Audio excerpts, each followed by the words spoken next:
ఆకాశవాణి ప్రాంతీయ వార్తలు చదువుతున్నది బొక్కసం సరిత. ముందుగా ఈనాటి వార్తల్లోని ముఖ్యాంశాలు. భారత్ పర్యటనలో భాగంగా ప్రధానమంత్రి నరేంద్ర మోదీతో సమావేశమైన రష్యా అధ్యక్షులు వ్లాదిమిర్ పుతిన్. రెపో రేటును 25 బేసిస్ పాయింట్ల మేర తగ్గిస్తున్నట్లు వెల్లడించిన భారతీయ reserve bank governor Sanjay Malhotra. Parvathipuram Manyam జిల్లాలో నిర్వహించిన తల్లిదండ్రులు ఉపాధ్యాయుల బృహత్ సమావేశంలో పాల్గొన్న ముఖ్యమంత్రి నారా చంద్రబాబు నాయుడు. పేదల ఆరోగ్య భద్రతకు ప్రభుత్వం ప్రాధాన్యతనిస్తోందన్న సాంఘిక సంక్షేమ శాఖ మంత్రి డోలా శ్రీ బాల వీరాంజనేయ స్వామి. ఇక వార్తల్లోని వివరాలు. భారత్ పర్యటనలో భాగంగా ఈ ఉదయం రాష్ట్రపతి భవన్కు చేరుకున్న రష్యా అధ్యక్షులు వ్లాదిమిర్ పుతిన్ను రాష్ట్రపతి ద్రౌపది ముర్ము, ప్రధానమంత్రి నరేంద్ర మోదీ ఆహ్వానించారు. అనంతరం రష్యా అధ్యక్షుడు త్రివిధ దళాల గౌరవవందనం స్వీకరించారు. తర్వాత ఇరు దేశాల అధికారులు పరస్పరం పరిచయం చేసుకున్నారు. రాష్ట్రపతి భవన్ నుండి పుతిన్ రాజ్ఘాట్కు చేరుకొని జాతిపిత మహాత్మాగాంధీ స్మారకం వద్ద పుష్పాంజలి ఘటించారు. అనంతరం హైదరాబాద్ హౌస్లో ప్రధానమంత్రి నరేంద్ర మోదీ, పుతిన్ సమావేశమయ్యారు. సమావేశం అనంతరం ఇరు దేశాల నాయకులు సంయుక్త పాత్రికేయుల సమావేశంలో పాల్గొననున్నారు. రెపో రేటును 25 బేసిస్ పాయింట్ల మేర తగ్గిస్తున్నట్లు భారతీయ reserve bank governor Sanjay Malhotra వెల్లడించారు. ద్రవ్య పరపతి విధాన సమీక్ష నిర్ణయాలను ముంబైలో ఈరోజు పాత్రికేయులకు తెలియజేశారు. వస్తుసేవల పన్ను జీఎస్టీ సంస్కరణలతో కొనుగోళ్లు పెరగడంతో ప్రస్తుత ఆర్థిక సంవత్సరం రెండవ త్రైమాసికంలో 8.2% వృద్ధి నమోదైందని తెలిపారు. దీంతో 2025-26 ఆర్థిక సంవత్సరానికి గాను వృద్ధి రేటు అంచనాలను 6.8% నుండి 7.3%కి పెంచుతున్నామని అన్నారు. 6 సభ్యుల కమిటీ వడ్డీ రేట్ల తగ్గింపునకు ఏకగ్రీవంగా ఆమోదం తెలిపిందని, దీంతో రెపో రేటు 5.25%కి వచ్చిందని ఆయన తెలియజేస్తూ, After a detailed assessment of the evolving macroeconomic conditions and the outlook, the MPC voted unanimously to reduce the policy repo rate by 25 basis points to 5.25% with immediate effect. Real GDP growth accelerated to 8.2% in Q2, buoyed by strong spending during the festive season, which was further facilitated by the rationalization of the GST rates. రాష్ట్ర వ్యాప్తంగా ఉన్న ప్రభుత్వ యాజమాన్య పాఠశాలలు, junior కళాశాలల్లో తల్లిదండ్రులు ఉపాధ్యాయుల బృహత్ సమావేశం మెగా పీటీఎంను ప్రభుత్వం ఈరోజు నిర్వహిస్తోంది. ఇందులో భాగంగా పార్వతీపురం మన్యం జిల్లా భామినిలోని ఆదర్శ పాఠశాలలో నిర్వహించిన సమావేశంలో ముఖ్యమంత్రి నారా చంద్రబాబు నాయుడు, విద్యాశాఖ మంత్రి నారా లోకేష్లు పాల్గొన్నారు. ఈ సందర్భంగా పాఠశాలను సందర్శించి విద్యార్థులతో సంభాషించి వారికి అందుతున్న సౌకర్యాలు, విద్యా బోధనపై వివరాలను అడిగి తెలుసుకున్నారు. ఇక పల్నాడు జిల్లా చిలకలూరిపేట ఉన్నత పాఠశాలలో నిర్వహించిన సమావేశంలో ఉప ముఖ్యమంత్రి కె పవన్ కళ్యాణ్ పాల్గొన్నారు.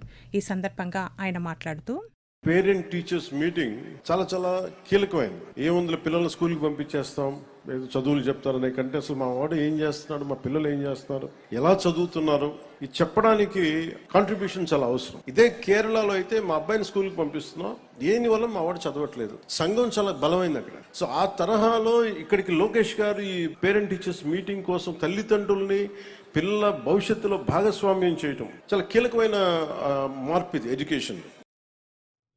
అలాగే శ్రీ పొట్టి శ్రీరాములు నెల్లూరు, అనంతపురం, తిరుపతి జిల్లాలలో నిర్వహించిన తల్లిదండ్రులు ఉపాధ్యాయుల సమావేశంలో రాష్ట్ర మంత్రులు, స్థానిక ప్రజాప్రతినిధులు పాల్గొన్నారు. విజయవాడలో 3వ కృష్ణవేణి సంగీత నీరాజనం కార్యక్రమాన్ని రేపు, ఎల్లుండి 2 రోజుల పాటు నిర్వహిస్తున్నామని కేంద్ర పర్యాటక మంత్రిత్వ శాఖ దక్షిణ ప్రాంత డైరెక్టర్ డి వెంకటేశన్ తెలిపారు. సంగీత నీరాజనం కార్యక్రమంపై విజయవాడలో ఈరోజు ఆయన మాట్లాడుతూ, కేంద్ర పర్యాటక సాంస్కృతిక మంత్రిత్వ శాఖ సంగీత నాటక అకాడమీ సహకారంతో రాష్ట్ర పర్యాటక సాంస్కృతిక శాఖ ఆధ్వర్యంలో నిర్వహించే ఈ కార్యక్రమంలో 98 మంది కళాకారులతో 18 కచేరీలు ఉంటాయని చెప్పారు. కర్ణాటక సంగీత గమ్యస్థానంగా విజయవాడ ఇతివృత్తంతో జరిగే ఈ కార్యక్రమాన్ని తుమ్మలపల్లి క్షేత్రయ్య కళాక్షేత్రంలో మంత్రి కందుల దుర్గేష్ ప్రారంభిస్తారని తెలిపారు. అన్నమయ్య జిల్లా కేంద్రంగా రాయచోటిని మరింత అభివృద్ధి చేయనున్నామని రవాణా శాఖ మంత్రి మండిపల్లి రాంప్రసాద్ రెడ్డి తెలిపారు. జిల్లా కేంద్రంగా రాయచోటిని కొనసాగించడంపై నిర్వహించిన కృతజ్ఞతా సభలో మంత్రి నిన్న పాల్గొన్నారు. ప్రభుత్వ పాలనకు సంబంధించి అధికార భవనాల సముదాయాలను నిర్మించేందుకు నిధులు కేటాయించామని ఈ సందర్భంగా రాంప్రసాద్ రెడ్డి తెలియజేస్తూ, జిల్లా కేంద్రమైంది. జిల్లా కేంద్రంలో ఏ విధమైన హంగులు ఉండాలి? జిల్లా కేంద్రంలో కడప ఉండింది, చిత్తూరు ఉండింది. అలాంటి పాత జిల్లా కేంద్రాల్లో ఏ విధమైన వ్యవస్థలు ఉండాలి, అధికారిక సముదాయాలు ఉండాలి. అలాంటివన్నీ రాయచోట్ల ఏర్పాటు చేయాలని దృఢ నిశ్చయంతో ఉన్నాం. అతి త్వరలోనే కలెక్టరేట్ కాంప్లెక్స్ గవర్నమెంట్ కి సంబంధించి 13 ఎకరాల్లో సుమారుగా 400 కోట్ల రూపాయలతో ఎస్పీ బంగ్లా, కలెక్టర్ బంగ్లా, కలెక్టరేట్, అలాగే గవర్నమెంట్ కి సంబంధించిన అన్ని సముదాయాలు ఏర్పాటు చేసేదానికి కూడా చర్యలు తీసుకుంటున్నాం. వారణాసిలో జరుగుతున్న కాశీ తమిళ సంగమం 4.0 కార్యక్రమంలో భాగంగా నమో ఘాట్లో విద్యార్థులకు చిల్డ్రన్స్ కార్నర్ను నిన్న నిర్వహించారు. ఇందులో భాగంగా సర్దార్ వల్లభాయ్ పటేల్ స్ఫూర్తిదాయకమైన ప్రయాణాన్ని తెలియజేసేలా ప్రత్యేక తోలుబొమ్మ ప్రదర్శనను నిర్వహించారు. భారతదేశ గొప్ప స్వాతంత్ర నాయకుల పోరాట స్ఫూర్తి గురించి వివరించారు. అనంతరం national book trust of India NBT పిల్లల విభాగం ఆధ్వర్యంలో వారణాసి ఏ హెరిటేజ్ సిటీ అనే అంశంపై క్విజ్ పోటీను నిర్వహించారు. ఆకాశవాణి ప్రాంతీయ వార్తలు వింటున్నారు. పేదల ఆరోగ్య భద్రతకు ప్రభుత్వం ప్రాధాన్యతనిస్తోందని సాంఘిక సంక్షేమ శాఖ మంత్రి డోలా శ్రీ బాల వీరాంజనేయ స్వామి అన్నారు. ప్రకాశం జిల్లా తూర్పునాయుడుపాలెంలో ముఖ్యమంత్రి సహాయ నిధి చెక్కులను లబ్ధిదారులకు మంత్రి ఈరోజు పంపిణీ చేశారు. ఈ సందర్భంగా ఆయన మాట్లాడుతూ, ఇప్పటివరకు మా నియోజకవర్గంలో సుమారుగా 1245 మందికి 9,70,00,000 రూపాయలు పంపిణీ చేయడం జరిగింది. ఇంత పెద్ద మొత్తంలో మనం వైద్య ఖర్చు పెట్టిన దానికి తిరిగి ఇచ్చినటువంటి చరిత్ర లేదు. ఇది ముఖ్యమంత్రి గారి యొక్క దార్శనికతకు నిదర్శనం. ఎందుకంటే వైద్యం కోసం పేదల అప్పుల పాలు బాగూడదు లక్ష్యంతో వారు చేస్తున్నారు. తొందరలోనే 25 లక్షల రూపాయల ఇన్సూరెన్స్ కూడా ప్రభుత్వం ప్రతి కుటుంబానికి హెల్త్ ఇన్సూరెన్స్ చేయబోతా ఉంది. దీని ద్వారా వైద్యం కోసం ఎవరు కూడా ఖర్చు పెట్టకూడదు అనేది ముఖ్యమంత్రి గారి ఆలోచన.